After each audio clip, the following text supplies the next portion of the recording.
Hi, everybody. It's Ryan here, board certified specialist physician. Thank you so much for joining me. This is our seventh study summary, and we'll be covering cardiovascular trials. This is called the CAST trial, looking at anti-arrhythmic agents, increasing the risk of death in patients post-MI. If you haven't yet subscribed to my channel, I strongly encourage you to consider that. I would love to have your friendship on my channel. So yes, this was a study taken from the NEJM. The year is 1991, and the actual title of the study is Mortality and Morbidity in Patients Receiving Incanide, which is an antiarrhythmic by Mitchell et al. Okay, now the key driving point that was derived from the study is that the use of class 1C antiarrhythmic agents, flecainide and incanide, in patients following MI with left ventricular dysfunction increases the risk of death due to arrhythmia and shock. So we know that there's a Vaughan-Williams-Singh classification of antiarrhythmics, and this applies to class 1C antiarrhythmics, in particular flecainide and incanide. Okay, so this study essentially enrolled 1,498 patients, so quite a substantial study.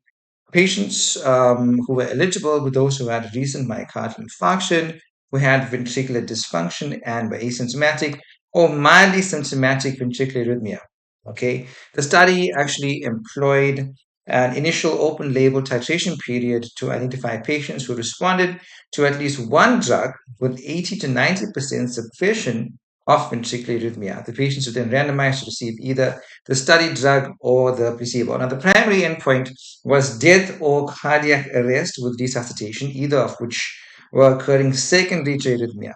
Okay. Now, the trial was originally planned to last 3 years, but was discontinued a year earlier due to results suggesting excess death in the treatment arm. Now, the findings demonstrated that death from arrhythmia was significantly increased in the treatment group receiving flecainide or incanide as compared to those receiving placebo. All right. Mortality from any cause was also significantly more likely in the treatment arms. All right. And that's what we said here. So essentially, ventricular arrhythmia is a major cause of cardiac death following myocardial infarction. Thus, the cardiac arrhythmia suppression trial, that's what CAST stands for, cardiac arrhythmia suppression trial, sought to determine whether suppression of ventricular ectopy with class 1C antiarrhythmic drugs in patients with a recent MI would improve outcomes, including mortality. Unfortunately, the results demonstrated an increased risk of death from arrhythmias and any cause in those receiving these drugs following MI. This increased incidence of arrhythmia associated death was not matched correspondingly with an increased incidence of non-lethal events involving arrhythmia. This study was one of the first to encourage practicing caution in the use of antiarrhythmic drugs in patients with cardiovascular disease, including following acute myocardial infarction. In summary, this study highlighted the use of class 1C antiarrhythmic agents, namely flecainide and incanide, for suppression of ventricular ectopy and should be avoided in patients post-MI as they carry an excess risk of mortality. So just to reinforce, the main point from the study, the use of class 1C antiarrhythmic agents, flecainide and incanide, in patients following MI with LV dysfunction increases the risk of death on account of arrhythmia and shock. My friends, 1 Timothy 6:6 says, "For godliness with contentment is great gain."